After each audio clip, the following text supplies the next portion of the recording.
Hey, this is Matt with Let's Talk Music. I'm here with Russ from Etched and Embers. He's talking to us today out of Missouri, and we're going to get started with talk about the single with Fear. What's going on, man? Good to be with you, man. You Appreciate too. it, man. So Fear, man, that's pretty heavy. I dug it. From the opening riffs to the end, man. I mean, that's a good quality song. Really love the guitar work in it. I mean, you guys put a damn good song together there. Appreciate it. It was it's a recent tune. I've written tunes all my life and been in various projects. So we started this. We started Ash Embers, and I consider the real start date January of 2020, Mm-hmm. with a backlog of tunes that I'd written over the years. And but Fear was a new one.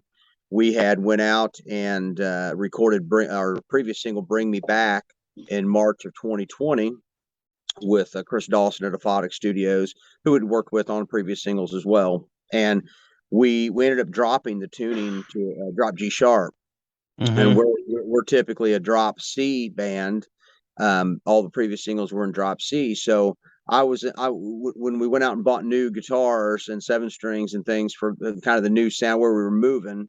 We're a pretty heavy band anyway live, but and a lot of tunes that people are kind of shocked by aren't singles or they haven't heard them yet. So when we play live, they're like, "Holy cow, what was that tune?" Well, they'll hear them soon enough, but being independent, we'll play stuff before we release it just because we can, and nobody's gonna tell us. But yeah, so that I was in a rush to write a drop G sharp tune. Fear was the first one after Bring Me Back, and it was probably the closest to the demo.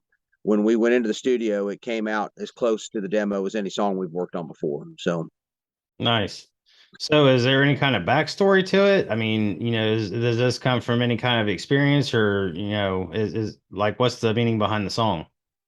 it's going to have a lot as a lyricist. I find that different tunes I write, different people pull different things from them.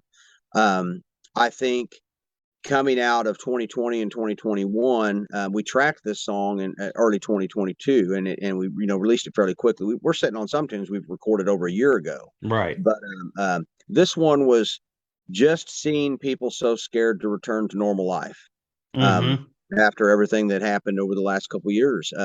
I still drive through Columbia, Missouri, in my travels, in Springfield, Missouri, and you've got people walking down the street in masks, just terrified to live their lives. Yep. I run a business. Um, I experience people that are just terrified to let me in their door because they don't know, if I'm going to come in and infect them. I mean, it's a lot based off of that, but and it's not a political song, so to speak, but it is speaking to a little bit of us commoners out here are a lot of times governed by fear tactics, Right. and and it's got a little bit of that in there too. The video, we didn't choose the backstory or the TV shots in the video. We let our producer, the video producer, choose those, and we felt that it fit pretty well, and it kind of covered a lot of bases. So, but it's those two angles are what it's generally pulled from when I wrote those lyrics. I will say that the major part of the song that changed when we went into the studio, because we always demo them and go Mm-hmm. in with a good solid formed idea, all the parts there, and we'll break them back down and kind of see what we need, what if there's any additional parts. I did write a good portion of the verse lyrics in the hotel room after the pre-pro night about 5 o'clock in the morning. Oh, So okay. it was a fairly short lyric song, and when we opened that verse up a little longer, kind of double or triple the length of some of it, then I just kind of ran with it. Um, so we that it took a little bit of a different angle there too. It was a little more cryptic early on, but it got a little more direct approach on the lyrics side of it. That at 5 o'clock in the morning after a few beers and everybody else in the band sleeping, I got to get my thoughts a little bit. So Yeah. Yeah, it's always best, especially after a few beers and alone in a hotel room. So, oh yeah, yeah, we find uh, that we are in that position a lot. now, I mean, just being coming together in January of 2020, and then the pandemic hit. And I mean, what kind of feeling was that? I mean, I know it had to kind of scare the hell out of you, because I mean, you're a new band, you're writing material, you're getting stuff out there, and then bam, everything shuts down.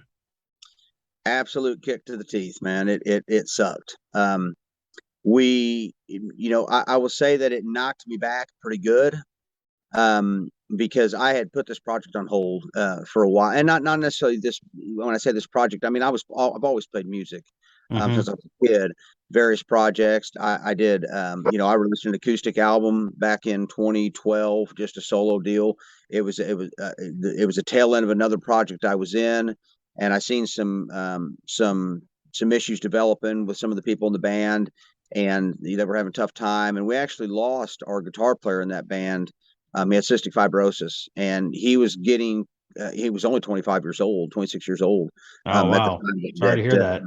yeah, and it was, we didn't know how severe his progress with it was, and he kind of kept it from us. In the studio is probably when I learned how bad he really was with it, because we were bunking together, and it's just brutal, man. Just that disease or condition. I'm not sure how you would classify it, but it made him just so, he would get into brutal coughing fits that just, man, it just sounded so painful. But Right. we lost him in that project, and I had started the acoustic stuff before that. I was doing shows with like Nate from Shaman's Harvest, Bobby from Saliva, just anybody I could find that would be willing to come up and do some, a couple acoustic sets with me of a night. And um, but so fast forward to January of 2020. I started the process in April of 2019. Um, the With Tyler, the lead guitar player, actually on drums at that time, and he's a phenomenal drummer, phenomenal musician all around. So it was kind of the test lineup to start working through the tunes, and then we changed the lineup in December of 2019, and that is whenever the current lineup. Well, actually, it's changed again, but that for different reasons. But so we hit the studio in January 2020, released a single. Not We didn't push it to radio or anything, just kind of test the waters in February, and then all of our shows from February on got canceled. Right. So it's like, holy shit.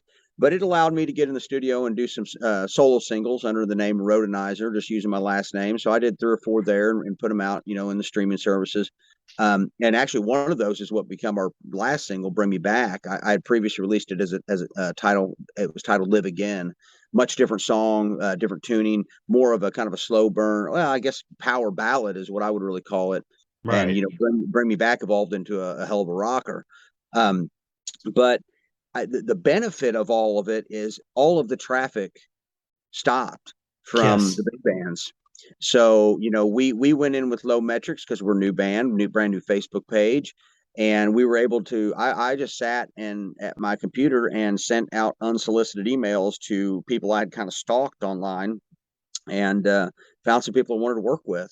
And because there wasn't a flood of music coming from the big dogs, we got an opening there, and it allowed us to get "Sell the Silence" onto radio in October of 2020, and kind of start this whole process where we don't consider ourselves just a local band anymore. We've went national.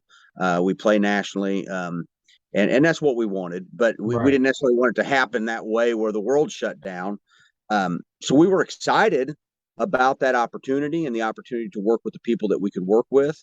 But then we were also scared: is music industry ever going to come back to normal? And it has. But so there was an elation, and then being terrified. So it was a lot of, and I'm sure all musicians, anybody in live events and or in music industry period, we just didn't know. We didn't know Oh what yeah. was happening. So glad that it's turned around. I don't know what we'd be doing without it. It's live shows the best. So Oh yeah. Yeah. That's definitely my cup of tea. I mean, it's nice to sit here and chat with you and meet you, on the computer. I mean, it's a nice technological advance, but there's nothing like sitting there and talking to you face to face, and especially after you play your show. I mean, Speaking of Bobby, I just did a interview with him not too long ago, and ended up getting to talk to Adrian Patrick of Otherwise and a band called Ninth Planet out of Missouri. Hmm. And Adrian, man, I'm telling you what, that guy was something else. He he was very entertaining. But yeah, I mean, it's just it was nice because I mean, it was originally just set up with Saliva, with Bobby, and then the other guys were like, "Hey, man, you want to talk to us?" I'm like, "Sure." I mean, the more the merrier. Right So, on, right and on. that's, I mean, that is, I mean, I love live interviews. I got a few coming up. I'm always trying to book more. Trying to actually get Light the Torch. They're coming to a club here that I'd like to, talk to them guys. I mean, hell, Howard. I mean, he's one. He's from Columbus, so. Yeah, But man, I yeah. mean, it is. It's. I mean, I started this because I love music. I love it so much that like I constantly listen to it. I constantly blabber about it, and my wife was like, "Dude, you have got to find something, an outlet for this, because I'm not into it like you." She's like, I love your enthusiasm, but you can sit here and talk and talk and talk and talk, and I'm not going to remember shit you say. So She's trying to pawn you off, man. She's like, right, right. go find So somebody, man. and she was like, just start a blog. And I'm like, okay, well, I'm kind of one of them go big or go home kind of guys. So I started a website, started doing a lot, interviews and stuff. I'm, getting ready to start a podcast in October. Sweet. So, Well, you it's know, guys like you, man, that give guys like me and my bandmates reason to do things like right. this, and just on the whole, because we're trying to break into the bigger section of the music industry, and it's a struggle. We're Mm-hmm. unsigned. I don't know that we'll ever be signed. So we don't try to look at the road in front of us as ever a signed band. It's just do what we can as an independent band. Make do some damage out there, get some great songs, and see where it takes us without any real particular. Obviously, focuses on the content. We know now that it's not just about the music; it's about all the social media interaction. We're constantly talked to about metrics and things like that. And we've Mm-hmm. had some very fortunate things happen for us in those regards. We hire a good promotion company, and we have a good producer, and they've got connections. But things change in the music industry, so you can have a connection one day, and the next day it's gone. Right. And you got to roll with the punches a little bit on that. Uh, Fear is a song where we had two previous singles do really well, landed on Spotify editorial playlists, and now Fear, with the pipeline of music being so heavily flooded, it's fighting for its life out here. And Yeah. we know that it's stands on its own, and it's doing well in the areas we had faith that it would. Mm-hmm. But we're hunting some new avenues out too. The DW Presents guys, Space Zebra. We're in the Blackcraft unsigned band chart. We charted at number 5 last night. So Oh yeah. those are we're number one on the Sound Dirty 30, and we were number one on the 107 WBRR the week before that. So it's getting great reviews, and if we can stay on that top or that Blackcraft unsigned chart, it gets us a festival spot at Louder Than Life. So Right. we've got another week, I think, or two of that, and hopefully, we're all feeling good about it in the gut. We just played Riverfest on Saturday. That was with Any Given Sin, 10 Years in Bad Flower. Great show to be on. We got Dropout Kings coming up September 1st, and then we're up in Sutherland, Iowa with Saul on their Souther Slam event. Um, Okay.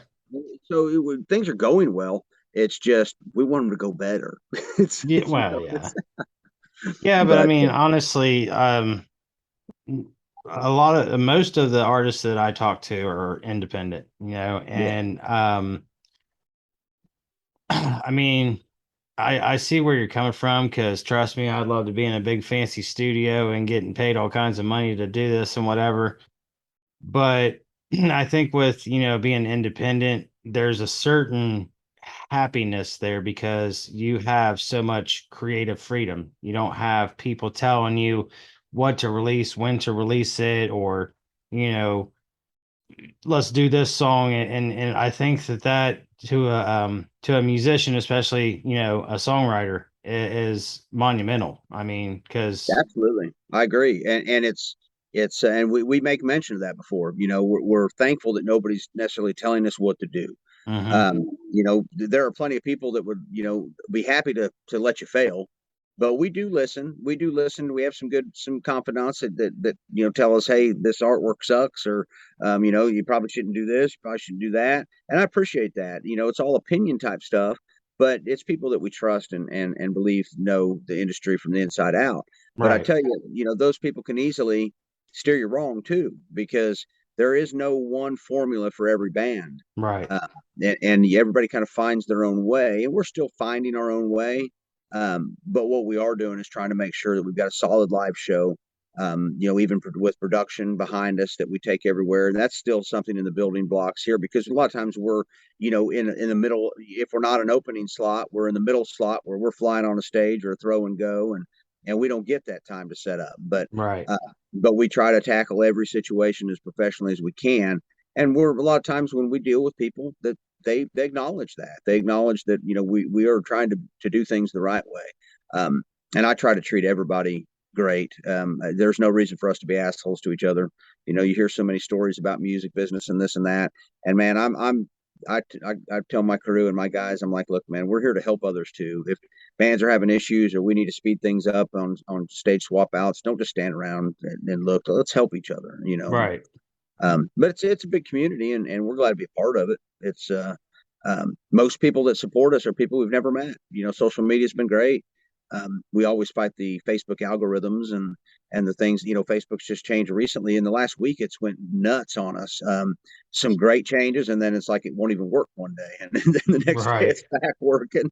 But so we're optimistic that they're hopefully making some changes that are beneficial to the pages and groups and things. So, Yeah, I mean, social media is very important nowadays. I mean, it's almost just like you can't survive without it. If no, you're a business or whatever. As a matter of fact, my son's fiance come over and was she had taken some social media classes and was like, this is what you can do to, increase your views and whatever. And I'm implementing it slowly, but I guess like I said, I would love to have the big old studio and be making tons of money, but on another note, I just do this because of my love of music. I do yeah, it because I like to talk to musicians. I since I really started getting into this and really started dealing with the publicists that I deal with, it's been eye-opening. I yeah, mean, there yeah. is such a, just broad spectrum of music from everywhere. I mean, Mm-hmm. I did a band called Denver that's out of India. Talked to the Right. dude. It was like noon on Saturday. It was like 9 o'clock there or whatever. Yeah. A band out of Poland. I mean, but it's music is music. Yeah. The technology aspect of it's been great for us. Like I said, you don't need a big studio now. You need a. I mean, I'm doing this off a phone. And only because my computer was giving me problems. But you know, we can do this from anywhere, Oh and it yeah. helps stay connected. And like you said, with you know bands overseas or whatever, our whole concert on Saturday night was live streamed to one of our good friends over in the UK, by one of our other friends from New York or New Jersey that flew in. So it's just like, man, he's getting to watch this across the world real Mm-hmm. time, you know, and he made you know he felt really honored because we shouted him out from the stage. And he's just like, man, he sent me a video. He was just really touched by that, but you don't, you know, he wouldn't have been able to enjoy that obviously without the technology we have. Right. It's so cool. It can be a curse too. It can Oh definitely be a yeah. curse. We you know even in our stage shows we have really changed things up and streamlined, and you know we run production tracks and stuff with us, and you know we made the mistake at one point going from a Windows based system to a Apple based system or Mac based system the morning of a big show. It's Yeah. like, yeah, don't do that. You know, let's still work these things out a little bit better. But we thought we had it figured out, and we learned quickly we didn't. We salvaged it, but it, you know, it's just one of them hiccups. So, But hell, the concert Saturday night, somebody's guitar rig went down right in the middle of the show. It was 115-degree heat index. Um, so Andy Gibbonson's guitar player lost his Kemper, and finally after several resets and about 5-10 minutes of it, it came back up. But that's technology. If you had an old tube amp behind you, you could probably have the same thing, but it Oh, probably yeah. sounded like shit for a week or two before it decided to crap out on you. These things just Yeah. go on and done, uh, but no, it's great, and it allows us to do things like this, man. So it's a lot to be a TikTok star and a social media master, but that's what they ask of us. So Mm-hmm. I'm not one of those guys that wants to see. I don't take many selfies, and I just don't look at myself as the coolest dude on the block. So it's really hard to get past that Right. and throw yourself out there. I'm fine with being judged or ridiculed, even for the sake of the band, and we do that a lot to each other. Put out embarrassing pictures of each other and stuff, and just try to have fun with it, and not take it too seriously. But Right. Yeah, I mean, what one of the things you just said, about how, you gave your buddy a shout out and, how like flabbergasted he was. I mean, that right there is kind of a testament to how well how much music means to people, how it touches people, absolutely. and it's I restarted my website, so I kind of got rid of all my old blogs, but I actually had wrote one about, how does music make you feel, and it was based on, different songs, Mm-hmm. and what it makes you feel when you're happy or when you're depressed, or like, just a song that you would play, like one that was for me back in the day that was really big, whenever I was feeling down, was Sanitarium from Metallica. Oh yeah, yeah. It just Huge tune for me. it's Huge tune for me. I'm right there with you. That and a lot of that early Metallica was, man, and I can credit it for me being here in music today. Really, um, absolutely. That it's funny you mentioned that because we were just. I'll bring around. I am constantly, and I don't know if you hear it, but I'm constantly getting the James Hetfield comments in our shares of fear. I heard it. Um, yeah, it's like unintentional. I'm a huge fan of early stuff. I'm all the early stuff, and I don't know why that Yeah. is. But that's just me. That's just me. But I'm honored to hear that. I try to hear it myself, but it's just it's different for me, I guess, than other people. But you mentioned, how does music make you feel? That's how I write lyrics. Um, Very seldomly do I have a chorus melody in my head. I mean, it does happen like that with a lyric, but 9 times out of 10, I track a couple cool guitar parts, and then I listen to them over and over and until it makes me feel a certain way, Right. and then draw the lyrics from that. And that's been my biggest success, I think, in the lyrics side of it. Um, but we try to write from all angles, but music's supposed to make you feel, for sure. Yes. Yes, it is. And honestly, it doesn't matter what kind it is. I mean, classical or rap or R&B or rock, metal, I mean, Yeah. it I think that like your deeper songs, that you can really pick up the meaning and be like, oh man, been there, done that.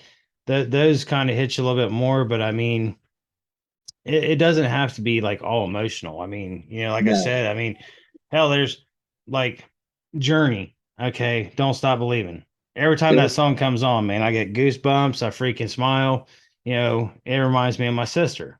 And Incredible too, too. Yeah, I mean, and that's my God, it's iconic. right. Absolutely. So So I mean, it is. It's just that there's so many different ways that it can make you feel, and I think that's one of life's simple pleasures. it is, and I see myself as not a big ballad writer, and it's not because I don't feel those emotions. Hmm. I look at the live show, and this is something we've actually talked about with the band lately. Is I want to create an experience more than just the music. And I'll use the show Saturday night with Bad Flower to address that too. I didn't go in a huge Bad Flower fan, Um, there's some stuff in there and the things he sings about that I can connect with. But Mm-hmm. I like to pick people up more than bring them down. And I like to give them a little bit of an outlet for their angst and Mm-hmm. just the pissed off people that we are and can be. Right. But I certainly find myself getting drawn to some of that stuff. And I was really blown away Saturday night in the live setting for that and how Josh handled that. I mean, it was just an incredible show. And I talked to the guys about the dynamic from a show. Open strong. You don't necessarily want to bring a show down in intensity or energy. That's big. That's one thing I strive for is energy. I want to really put an energetic show out there for people. But I really see the value in taking people for a ride over a 30-minute, 45-minute set or an hour Right. set. So there's definitely those spots where you want to bring it down a little bit, get a little more intimate with your crowd. I've done that a lot in the acoustic side of things, but I mean it's some of those are just a very similar dynamic all the way through because it's acoustic music. But that's something I think as a band we can learn a little bit from. Seeing the pros out there, and not that we don't consider ourselves pros, but we look up to people and know that the people that work hard they deserve their success. But that dynamic is something that we strive to have a little bit more of. I don't Well, ever I want mean, to I write a sad think song that though. you kind of you kind of lose yourself when you still don't look up to people, I think. Oh When you think that, you're God's gift to music, that's when I think people really start to lose themselves. I mean, hell, I mean, I've watched interviews with Kirk Hammett, talking about, his influences and whatnot. I mean, working with Joe Satriani and people like that. And it's just, it's really cool and, humbling to see somebody that is that iconic, somebody that's that huge. I mean, Metallica has been labeled the largest metal band in the world, yeah, for good reason, and for damn good for reason him to too. say, "Hey, I really enjoy this guy's stuff. I really enjoy this guy's stuff." So, I mean, if you're the kind of guy that's just like, well, nobody's shit matters but mine, then Yeah. Well, James, back to the Metallica things, he had a moment. I'm not sure how long ago it was, but it came to light in the socials and was shared around a moment of insecurity there hmm where he was thinking about talking about his age and stuff. And man, I'm right there with him. I mean, we kind of kept it under wraps early on, but I mean, my son's in the band. Um, Everybody up to the point thought he was my brother, and I scrubbed socials of it. He did too. And we just kind of kept it under wraps. And it wasn't by design that we were going to have a father son band. right, We were completely happy with the previous lineup, but it was just different directions that the bass player and drummer wanted to go than we did. And they're stellar musicians, but they make money in the cover scene and the tourism industry and stuff like that. So we knew that we couldn't meet those demands for the financial side of it as a up and coming band because we just don't make that much money doing it. But I was really connected with James's experience and him being honest with the crowd that hmm he was, and I really the support that the band showed him and the people showed him because I it's not that I feel like I'm an old guy. I work hard to be the best guy, best in the best shape of the band, even though our youngest member's 21. You know, it's like, I was telling I had an interview Sunday night. I'm like, man, we were racing at 2 or 3 o'clock in the morning down the hallways of Quincy, Illinois after the show, just so I can prove my point that I'm the best shape in the band. right, But back to the looking up to people. It's hard to be that egotistical son of a bitch when you're still trying to believe in yourself, and I think that's where a lot of musicians are, and sometimes they overcompensate with that bravado and that ego, and it's a mask for something. But I mean, I'll be honest with you, I'm still working to believe in myself and to believe that I belong here and believe that we're good enough to compete with the best of the best, or at least be on those stages to share with them. And that, I will never, ever, and if I even hear my band address something to where I think that we're trying to rise or to put ourselves above or better than anybody else, I address it. We don't want that in our camp.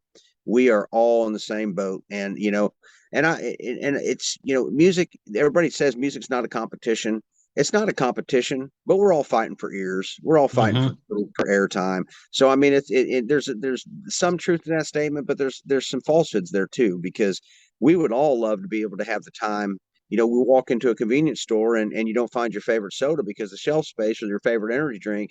It's the same way with music. You know, you don't you turn on a radio station, you don't get to hear your favorite band because it is a competition for that space. Right. So it's that's what puts the you know, that's where it gets tough to know that, you know, they made it there for a reason, or we didn't make it there for a reason, and really just battle that in your head, because it, man, musicians go through a lot of mental struggles. um it's you know, you doubt yourself every day, you know, and Mm-hmm. I don't know a single musician that hasn't wanted to quit at one time or another, or 100 times in a day, just Right. because it's like, wow, am I cut out for this? It's tough. It's very easy at points, but it's tough to put it all together. So Yeah. I mean, I think honestly the music part is what's easy for you guys. It's the business part that makes it tough. You very know, true. it's the it and people forget that it's a business, it's a job, it's a profession. You know, you have a talent just like you know, a mechanic or an engineer or a doctor. You know what I mean? But you know, at the end of the day, that's your paycheck. Yeah, You know, and people, I think a lot of times because of all the hype and the glam and everything, they kind of just, you know, they forget that. And I've, you know, mentioned that to other artists, like, you know, when they talk about, oh, you know, we're always so into the crowd, we'll go out afterwards and talk to people and stuff. And I'm like, yeah, but dude, I said, you know, I get it too, that, you know, you're human.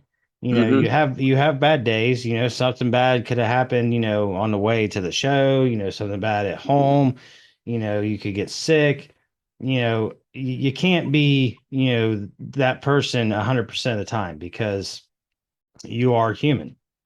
that's I'm glad you addressed that, man, because it really is, and it is a struggle. One thing can set you off to a, you know, leading up to performance, it's always just a whirlwind, especially if you're dealing on a multi-band bill or on a festival type deal, Hmm. fighting the elements, you know, and fighting the just the sheer volume of what needs to be done to put on a show. I used to be in the production side and do sound and things like that for festivals, smaller type festival stuff, and you know, everybody is working their ass off for the Oh most yeah. part, not just the band. It's the, you know, we got the easy part for the, you know, for the most part. These guys show up at, you know, 6 7 o'clock in the morning to get a show together for the fans, and you know, you address talking about being sick, you know, I'm a guitar player too, but as a singer, man, I can only do as good as I my health, and I take my health seriously. I tried to do my best to stay healthy for the fans and for myself and the listeners. But I you know, my job, you know, because I still work, I own a business, is absolutely counterproductive to me being healthy and singing. I'm Hmm. in a gas mask and a Tyvek suit sometimes all day long. I'm breathing particulates from fiberglass and methyl ethyl ketone, acetone. It's isocyanate. It's a lot, and I'm fortunate that I have been able to stay healthy. You know, I've had COVID twice. Actually Sure. learned I had COVID, had no symptoms, and Yeah. October of 2020. I had no symptoms leading up to it, and then I realized I had COVID on a stage in the late part of a set, and it was my lungs. I could tell something was wrong, and sure enough, it was COVID. Oh wow. Turns out there were quite a few people in the venue that had it prior. We played you know, just a short run, and it was kind of traveling around with us. So, but it was a, you know, I didn't have a rough go of it by any means, but it was a pretty good flu. You know, that's what it felt like. But it did take some lung capacity with it, and it took a while as a singer to get that back. Right. Um, you know, and I know that there's people, professional singers out there that are still dealing with that too, that have had it, Hmm. and trying different things, oxygen on stage and such, just to try to overcome those adverse effects. But um, it's running around here right now too. We've got a lot of people around with COVID, very mild stuff, but Yeah. you know, I'll be glad when we stop talking about that shit. You know, I didn't mean to bring it up, but yeah, Oh, you're fine, man. it's out there. It's out there, but at least we're not shutting down an entire country over it or entire world over it anymore. True, true. All right, buddy. Well, I am going to go ahead and let you get back to your evening, and I seriously appreciate your time. I appreciate all of your insight. Looking I appreciate forward, yours too, man. Appreciate yours too. It was good talk. looking forward to some more music from you guys. Even if you have problems believing in yourself, I believe in you. I appreciate that, I, man. Wait till I, you I guys think hear. your band has got, like I said, something special. Really, really love the song Fear. Once I get my podcast up, I'll push it, get you guys Appreciate going it. as much as I can. So, I appreciate that. We got a banger coming up here real quick too. That's going to follow up to that. I'm excited for everybody to hear this. This will be the heaviest song we drop yet. And there's heavier to come. We're just kind of ramping it up a little bit. And everybody asks, "What why are you heavier?" And I'm like, "No, we've always been heavy. It was just a matter of when I shopped the early songs around to producers that they kind of picked their favorites, and it just so happened that some of them were a little more radio friendly. But we're going to get to the good stuff. Don't worry about that. awesome, man. All right. Well, like I said, man, have a good evening and we'll talk again soon. I appreciate you, man. Appreciate you. All right, buddy.